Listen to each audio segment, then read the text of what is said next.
Alright, peace and greetings, YouTubers. So, Betsy, you tried it. I'll try to figure out what your last name is, but the news anchors change your last name every single time I turn on the news. Sometimes it's Betsy DeVos, Diva, Dividend, whatever you want to be. I'm going to just call you DJ, because you know in America, when we don't feel like trying to figure out what your name is, we just put a J at the end and keep the first initial. So, Miss DJ, just like Full House, she was always doing the most, so you can get this name as well.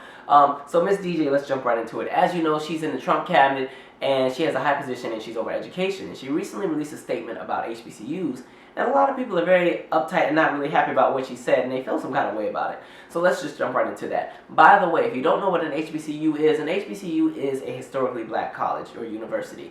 And I'm also not going to do the HBCU versus PWI argument. We're not doing that today. I've already done that video, and as I've said in that video, black students are needed at both institutions. You go to wherever you want to go, and you do you, and you be great.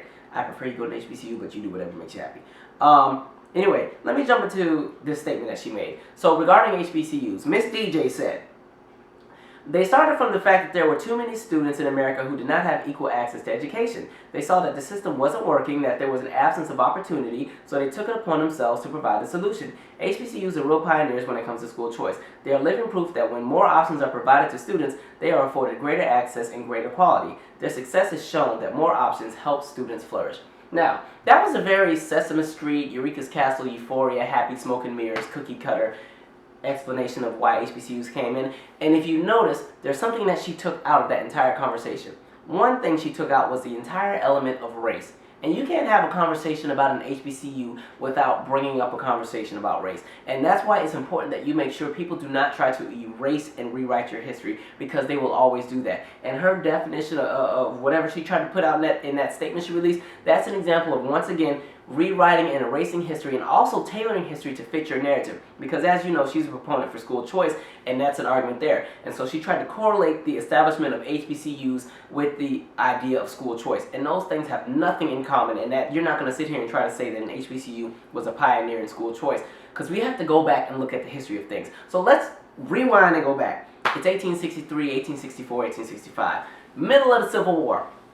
As you know, everybody's fighting, and now the element of slavery has been brought into the conversation about the Civil War, because people are still walking around thinking that the Civil War was about freeing slaves, and slaves were going to be happy because all the white people felt bad for black people. Not the case. But anyway, 1863, 64, 65, so Lincoln's still around, and the initial plan was, had the Union won the war, all of these black people who were here, you know, now that slavery would have been ending, we have no purpose for you. You're not going to stay in this country that you built, and you know we're benefiting and enjoying all the riches and luxuries you've created for us. You're not about to enjoy those things with us. If you have no purpose here, you got to go. So we're going to send you all back to, well, not to Africa, because we don't have that kind of time and patience, but we'll send you with the other 11.5 million people that we sent to South America and Central America. So you guys can go to like Panama, Nicaragua, and Brazil. You know, some of those places still have slavery, and you know, you can do a great service to them. You know, the Spaniards and the Portuguese would love it. So, you know, we'll ship all of you over there. That was the initial plan. But Lincoln ended up dying.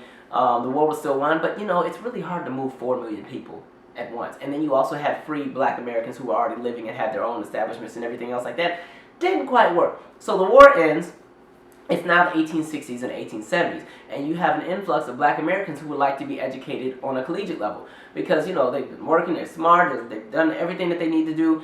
And here's the thing: if you are a white person living in America in the 1860s and 1870s, you're not even going to hold a conversation about ever sharing a classroom with a black person when it comes to your academic education, because one, when you're talking about places like Harvard and everything like that, those have always been very elite schools. It is funny, though, that they were basically founded and they survived and thrived upon the generational wealth accumulated by the institution of slavery, which is why Harvard in 2017 better continue that free tuition for black students, because basically you exist because of us. But, you know, people at that time period, especially when it came to college, places like Harvard and Stanford and Dartmouth and some of these other schools were for the elite, for the top tier demographic of America. Because remember, everybody in America who was white was not rich. There were a lot of really poor working class Americans that were white living at the time. And so if you could go to a Harvard and everything like that, you were way up here. You know, I mean, you were kicking it with George Washington's niece and stuff like that.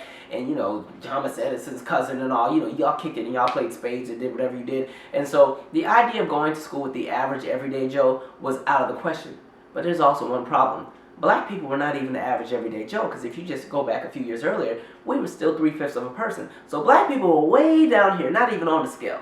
All right, so this might have been the Irish and some people that might have been indentured servants and people who were religious outcasts and everything like that. This was the average everyday Joe. But black people, nope, way down here. And so black people didn't even get the option to go to a Harvard or to go to any kind of college that the state was funding. It was out of the question because you were not allowed to. Secondly, to be honest, as a black person, you probably wouldn't have wanted to go to a Harvard, to any kind of college like that in the 1800s because most likely, you'd probably wake up dead. You probably wouldn't wake up the next morning, especially if you're a black woman, because this is also a conversation when you talk about sexuality and the fact that when you have that element of virtuous white women, black women were not considered virtuous. Black women were considered sexual beings and they were only good for one thing at the time period to a lot of white men. So the element of rape and sexual assault would have been even higher than what it is today for a lot of black women who would have voluntarily gone to a school that was majority white. Like, imagine being the only black person at a white institution. So long story short, black people were not allowed to go to these schools because white people were so racist and did not want us to have anything.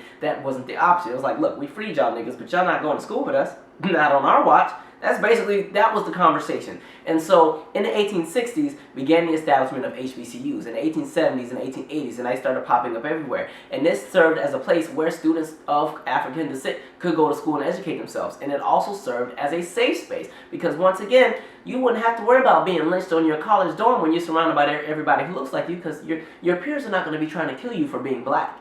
You know what I mean? And so the establishment of HBCUs came, and HBCUs became a forefront in educating black people. When you look at the accomplishments that HBCUs have today, they play a major role in a lot of things. When you're talking about graduating people with a PhD or graduating dentists or doctors or engineers, the majority of them are coming out of HBCUs. And so HBCUs play an important role. So let me get back to Betsy. This is the issue that I had. She wanted to correlate the establishment of HBCUs with the idea of school choice. And I think you're not going to do that, not in this video, because it's something that you're trying to correlate and put two things together that I'm trying to put the connection, but you tried it, okay?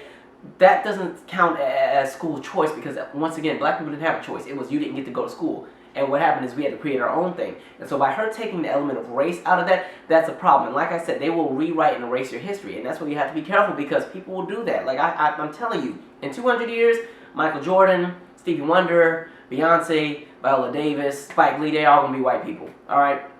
White people would have invented rock and roll. White people would have invented hip-hop. Eminem is going to be the first hip-hop artist. It is what it is. So that's why you always have to be careful to make sure that you keep up with your history and you archive it because that same statement she released will also be archived, which is why I'm doing this video, so this can be archived. But anyway, so let's get to that element of school choice because the idea of school choice, and I'm not going to try to turn this into anything super political, but the history of school choice has also been something that's very racially motivated, and it's also very classist. So let's fast forward to 1954. All right, Brown versus Board of Education. The law comes out, and now schools need to be integrated. So we have to go back into the mindset of white people in the 1940s, 50s, and 60s.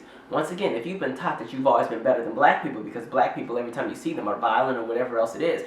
And you have to also remember communities were segregated. When people always talk about black people being in the ghetto, you forget that there was a time period where black people could not even purchase homes or purchase property in certain neighborhoods. They had to be restricted to certain sides of town. And that's what was the creation of ghettos. That's why when you look at where all the ghettos are, there's always a freeway that runs through it. Just in case black people want to act crazy, you can have the National Guard come straight through the freeway right into your neighborhood and shut things down. That's how it's always been set up. But anyway, so, you had black people who were not even allowed to live in certain parts of town, this, that, and the third. So to a white person who always felt that they were way up here, that black person, yeah, mind you, they've seen things like Birth of a Nation and they've seen all these different crazy things. Oh no, you will not be going to school with my child. Not my precious daughter. That boy will not be going to my school and sharing a bathroom with any, oh no. And they're eating out of the same food and the same lunch and oh my God, they're riding the same bus? Oh, because if you just go back 20 years earlier to the 1940s, a black person put their toe in a white pool, they got to drain the pool out. Okay? That's how skittish white people were when it came to black people. They didn't understand us. They didn't live with us. The only time they saw us was when we were in a position of servitude. And so you get to 1954 and now schools have to be integrated. The problem is nobody's moving. Okay? Black kids know not to even try to show up at these white schools because they'll get beat down and get thrown up, a brick will get thrown at their head. So black students are not really going. White students have no desire to go to a black anything because the whole separate but equal did not really work. And you know that all the black schools that were public K-12 institutions were some BS, some hole-in-the-wall schools. So they're certainly not sending their kids there. So in comes the idea of busing. And what busing did was it brought black students into the other elements of the country and other parts of town so that they could integrate into these white schools. And what that did was that brought in the element of fear, anger, and ignorance from white Americans. White people were like, hell no. You will not bring these children into my school. And so that's where you got the idea of school choice. White people were like, well, we're going to have a choice to open our own. We're going to have another establishment. We're going to make other institutions that we can create where it'll be just us, because we don't want to go to school with them. And so this is where you kind of low-key got the emergence of things like charter schools and magnet schools. And you got, not even just that, but things like the gifted program. A lot of it was like, okay, all of a sudden, Johnny's been going to the school being average like everybody else, and all of a sudden, little Daquan has to go to Johnny's school, and they're in the same classroom, and now all of a sudden, Johnny's mom thinks Johnny's a little bit more special. And so all of these children start going into the gifted program, which means, oh, gifted program, I don't have to be in your class, Johnny, bye, or with Daquan. So Daquan is in his class,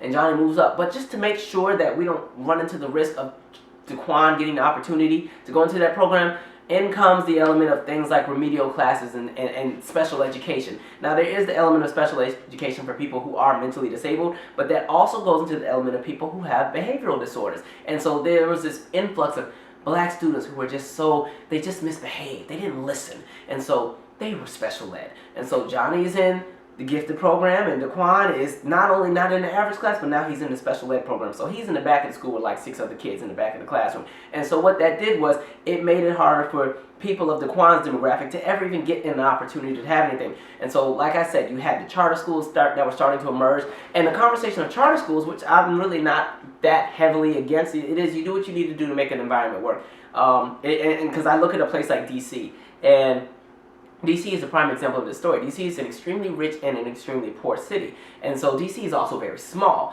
And so when you look at the layout of DC, it's like one block is the hood, the next block you got rich people. Because especially with the gentrification, like I live in this building, you go right across the street, there's a needle exchange. And mind you, I'm not rich and this is not a rich people building. But anyway, and so because everybody's so close together and this, that, and third, there's a culture clash in the city, and there was one, especially in the 70s and the 80s, especially during the peak of the crack epidemic. You had all these very wealthy white people who did not want their kids going to school with the black kids because the black kids they're out of control, and this, that, and third. So you had the emergence of all these different schools. And when you put your child into a charter school, you're pulling money out of the public school that they would have gone to, and so that money moves out. And so what happens is, if you have an entire demographic of people who are all pulling their children out of the public school and going to certain charter schools, that money is leaving the public school and following that child to the charter school. Rightfully so, because you want that school to be funded as well. But the problem is, you know, little Tishan, who's done nothing but exist in her neighborhood and go to school and learn, unfortunately, her school is low-key starting to suck because it's continuing to lose funding every time people pull out and leave out. And what they did to make sure that people that were in that the demographic, like Tishan and Daquan, they made sure that they would not get into that next charter school because they started making things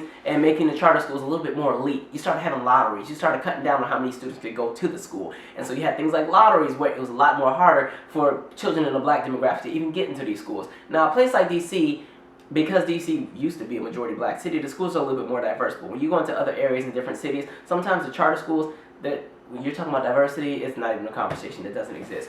And so there's all these different elements and programs that kind of fall under school choice to kind of keep things segregated. And when you look at the reality, schools in 2017 are actually more segregated than they were in 1954. And it's because of all the different things that they've done to make sure that everybody kind of stays separately in a different lane. So like I said, you had the whole thing with the charter schools and the magnet schools and the gifted program and the special ed program and the standardized testing. And then even things like SATs when you get back into colleges and everything. All of that is set up to prevent certain groups of people from having the same opportunity. Or not even prevent, but make it harder for them to have that same opportunity. You know, so when you're talking about standardized testing, and you want to look at the history of like standardized testing and SATs and things like that, how much time do I have? This is going to be, hell, I ain't got enough time. Long story short, I'll do that in another video. But there's a history behind standardized testing and everything like that. Some of that stuff was set up to prove that black people were inferior to white people. And long story short, when they put out the initial test way back in the and early 1900s, black people were outperforming the white people. So they said, not on our watch.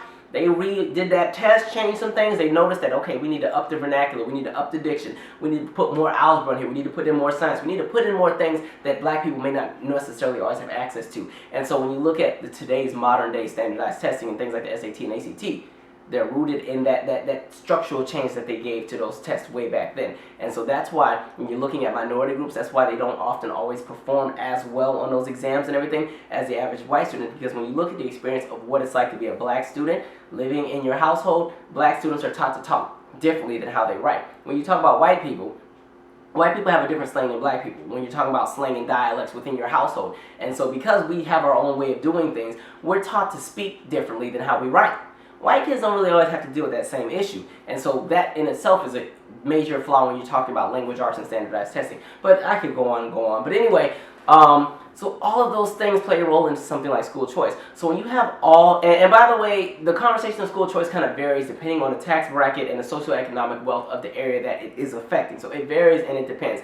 But a lot of it is often people who do not want their nice, precious children to be with those children. That's the element and the origin of where school choice comes from. Now, depending on where people are from, it kind of varies and it changes, but there's a racist and classist element behind the origins of where it comes from, and it still stems today. And some people do not want their children into certain things like that. So there's programs out here in DC that are very secluded.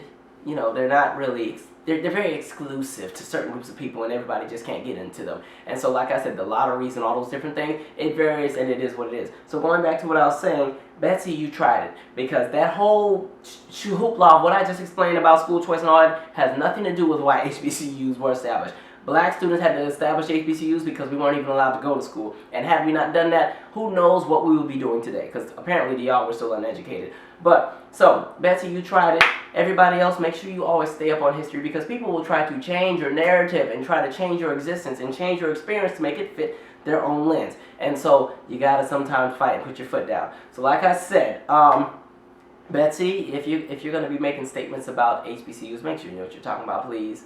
Alright? Anyway, I'm out. Subscribe, share your 2 cents. I gave a very gray, cloudy explanation of a lot of that. I wish I had more time to really be more specific, but basically everything I just told you, it is what it is. That's kind of the history. I might have to do another video to be a little bit more specific, because I kind of merged a few things together just to kind of make my point make sense. But yes, when you look into the history of white flight, you look into the history of the emergence of charter schools, especially in the 70s and the 80s, and especially in majority black cities. When you just look at the gifted program and the special ed programs, there's a lot of things that don't add up. There's a lot of things that are there's a racist orientation behind why things are the way they are. And so you have to be careful about things like that. So anyway, I'm out. I'm going to bed. Subscribe, share your 2 cents.